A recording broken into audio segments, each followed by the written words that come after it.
مبلغ بنو سنتوں کا خوب چرچا کروں سنتوں کا ہو کرم بہر خاک مدینہ. الحمدللہ رب العالمین والصلاة والسلام علی سید المرسلین. اما بعد فاعوذ باللہ من الشیطان الرجیم. بسم اللہ الرحمن الرحیم.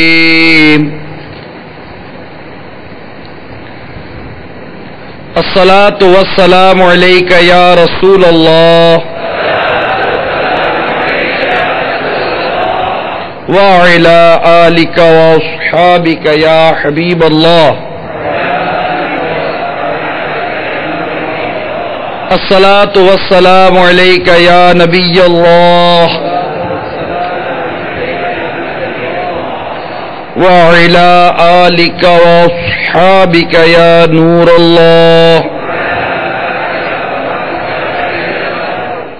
سرکار مدینہ راحت قلب و سینہ فیض گنجینہ صاحب معطر پسینہ باعث نزول سکینہ صلی اللہ تعالی علیہ وآلہ وسلم کا فرمان علی شان ہے. تم اپنی مجلسوں کو مجھ پر درود پڑھ کر آراستہ کرو. تمہارا درود پڑھنا قیامت کے روز تمہارے لیے نور ہوگا.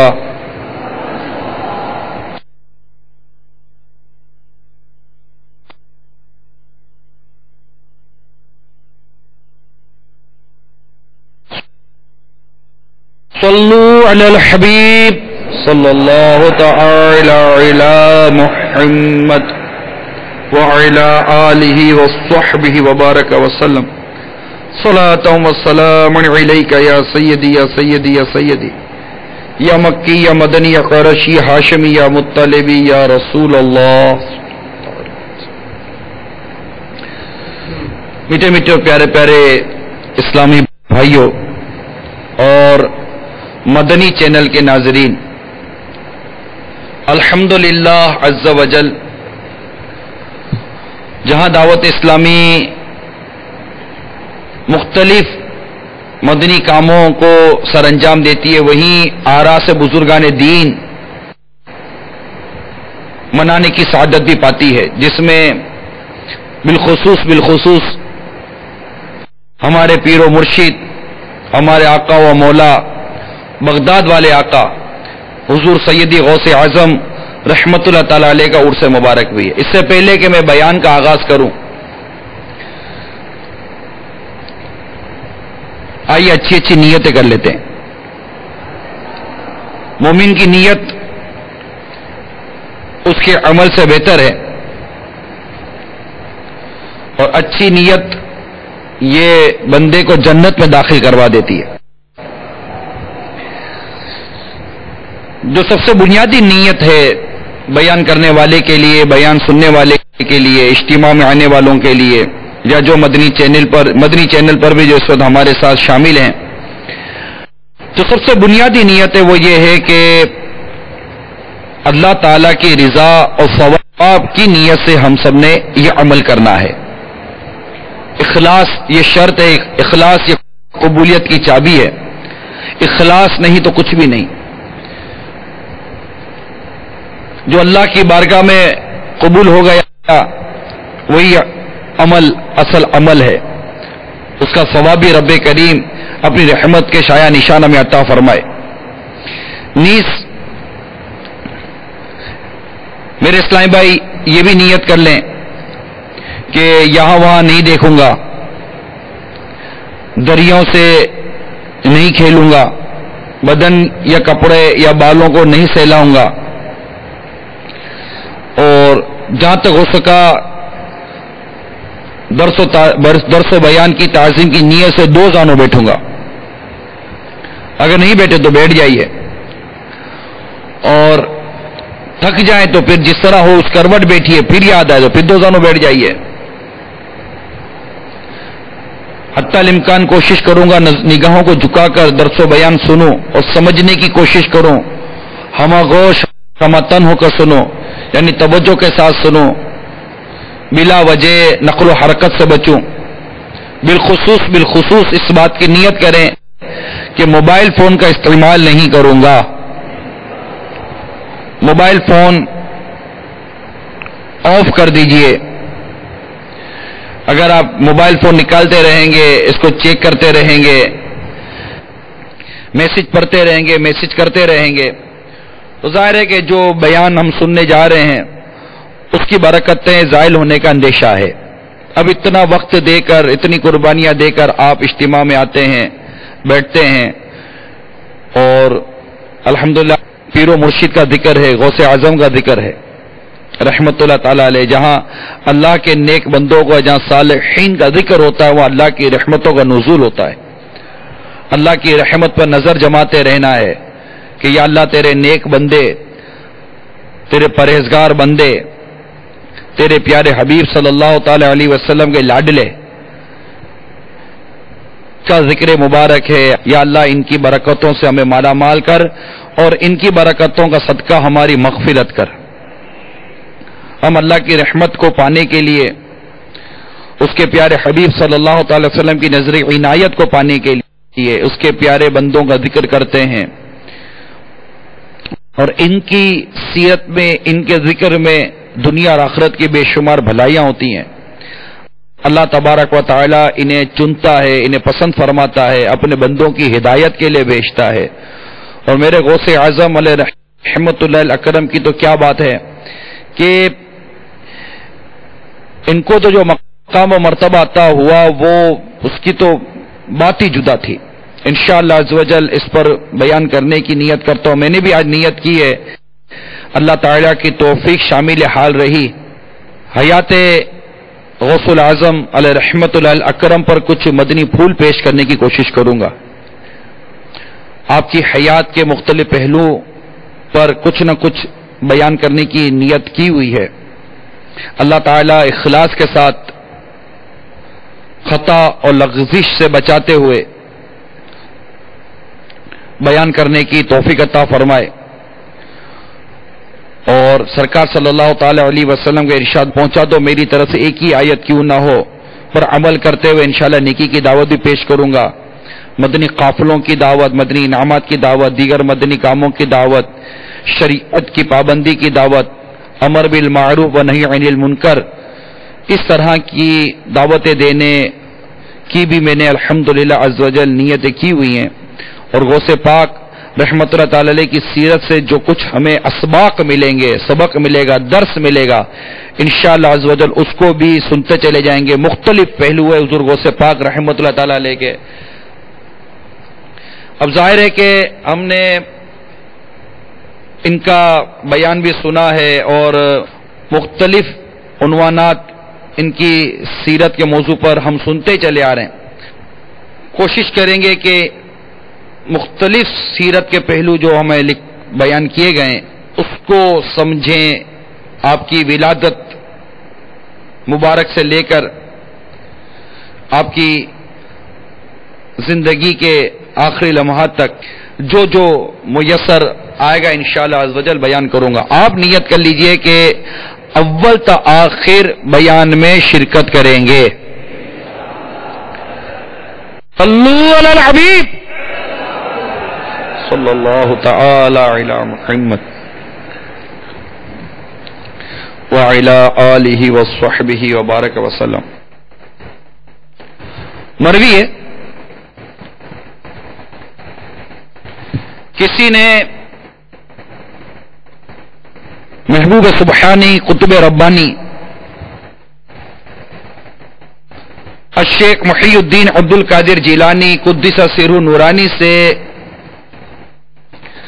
آپ کے لقب محی الدین، دین کو زندہ کرنے والا، دین کو حیات دینے والا، اس لقب کی وجہ پوچھی تو میرے غوث پاک، میرے پیر و مرشد رحمت اللہ تعالی علیہ نے ارشاد فرمایا کہ میں سن 1105 ہجری میں برہنہ پاؤں یعنی پاؤں میں جوتیاں نہیں تھیں، بغداد آ رہا تھا. مجھے ایک بیمار آدمی ملا جس کا رنگ اڑا ہوا تھا اور بڑا ہی کمزور نظر آتا تھا. اس نے میرا نام لے کر سلام کیا اور قریب آنے کو کہا. جب میں قریب پہنچا تو اس نے مجھے سہارا دینے کے لیے کہا. میں نے اسے اٹھا کر بٹھایا تو دیکھتے ہی دیکھتے اس کا جسم صحت مند اور توانا ہونے لگا. رنگو جسم پر تازگی چھانے لگی. میں اس کو دیکھ کر ڈر گیا. پھر اس نے کہا کہ آپ مجھے پہچانتے؟ میں نے لا علمی کا اظہار کیا. کہنے لگا میں تمہارا دین ہوں جو اس قدر نحیف اور کمزور ہو گیا. چنانچہ آپ نے دیکھ لیا ہے کہ آپ کی وجہ سے مجھے اللہ تبارک و تعالی نے عصر نو زندہ فرما دیا. آج سے تمہارا نام محی الدین ہوگا. اس ملاقات کے بعد جب میں جامع مسجد پہنچا تو لوگوں نے مجھے یا سیدی محی الدین کہہ کر پکارنا شروع کر دیا. اس سے پہلے میرا یہ لقب نہ تھا. میرے پیارے پیارے اور میٹھے میٹھے اسلامی بھائیوں اور مدنی چینل کے ناظرین، واقعی میرے غوث پاک رحمت اللہ تعالی علیہ یہ محی الدین، دین کو زندہ کرنے والے تھے. اس محی الدین والا جو لقب ہے آپ کا، اس پہلو کو ہم مزید سمجھنے کی اور اس کو اجاگر کرنے کی کوشش کریں گے. یکم رمضان المبارک آپ کی ولادت مبارک ہوئی. جیلان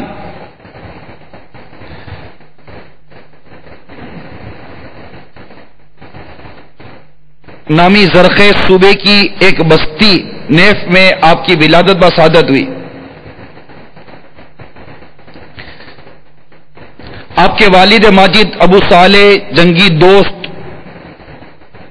رحمت اللہ تعالی علیہ کا سلسلہ نسب سیدنا امام حسن رضی اللہ تعالی عنہ تک، اور آپ کی والدہ ماجد ام الخیر امت الجبار فاطمہ بنت سید عبداللہ سومعی کا سلسلہ نسب سیدنا امام حسین رضی اللہ تعالی عنہ تک پہنچتا ہے.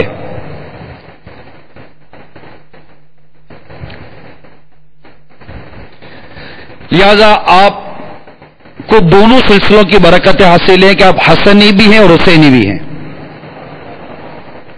میرے آقا اعلی حضرت امام اہل سنت مجدد دین و ملت پروانہ شمع رسالت مولانا شاہ امام احمد رضا خان علیہ رحمت الرحمان اعلی حضرت امام اہل سنت کی منقبت میں کچھ یوں لکھتے ہیں: تو حسینی حسنی کیوں نہ محی الدین ہو، تو حسینی حسنی کیوں نہ محی الدین ہو، اے خضر مجمع بحرین ہے چشمہ تیرا. کہ تو حسنی بھی ہے تو حسینی بھی ہے، کہ تو حسنی اور حسینی ہے کیوں نہ محی الدین ہو. اے خضر رہنما کے حوالے سے، راستہ بتانے والے کے حوالے سے، مجمع بحرین ہے چشمہ تیرا. تو یہ اعلی حضرت امام اہل سنت نے اپنی اس منقبت میں بھی اس کا بیان فرمایا ہے.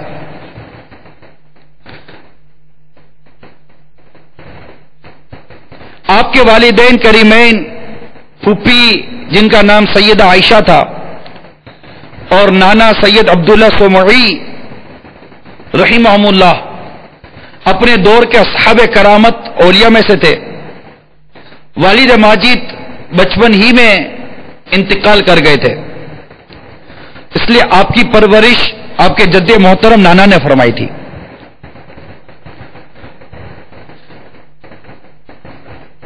میرے غوث پاک رحمت اللہ تعالی علیہ کے جو اوصاف تھے، جو ولایت کی جو نشانیاں تھیں، کہ مادر زاد ولی تھے، یعنی پیدائشی ولی تھے. بچپن ہی سے آپ کا جو ایک انداز تھا نا وہ بالکل سب سے نمایاں تھا. یہ کتابوں میں لکھا ہے کہ اس طرح کے جو بزرگ ہوتے ہیں، اس طرح کی شخصیت ہوتی ہیں، شروع سے ہی ان کے انداز جدا ہویا کرتے ہیں.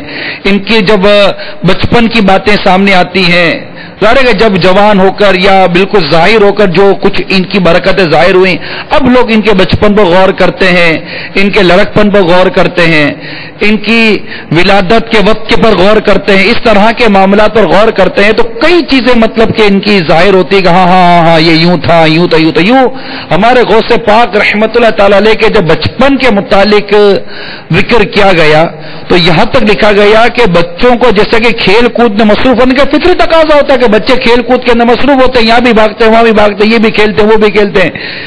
تو ہمارے غوث پاک رضی اللہ تعالیٰ عنہ تھے، ان کا یہ تھا کہ بچپن ہی سے انہیں اللہ تبارک و تعالیٰ نے ان کھیل کود کے معاملات سے محفوظ فرمایا تھا.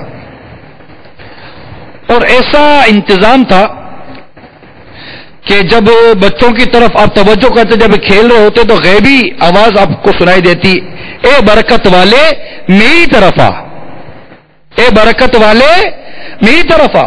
تو میں بھاگ کر اپنی والدہ ماجدہ کی آغوش سے پناہ لے لیتا. وہ فرماتے میرے غوث پاک رحمت اللہ تعالی علیہ کہ میں آج بھی تنہائی میں وہ آواز سنتا ہوں. اسی طرح جب بچپن میں اپنے علاقے کے مدرسے میں پڑھنے کے لیے جاتے تو کسی نے پوچھا کہ آپ کو اپنی ولایت کا علم کب ہوا؟ تو ارشاد فرمایا اس وقت جب میں 10 سال کا تھا، گھر سے مدرسہ روانہ ہوتا تو میں دیکھتا کہ فرشتے میرے ارد گرد چل پھر رہے تھے.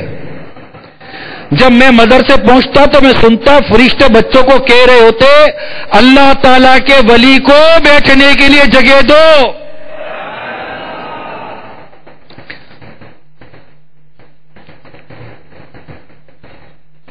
واہ کیا بات غوث اعظم کی، واہ کیا بات غوث اعظم کی، واہ کیا بات غوث اعظم کی، واہ کیا بات غوث اعظم کی، واہ کیا بات غوث اعظم کی.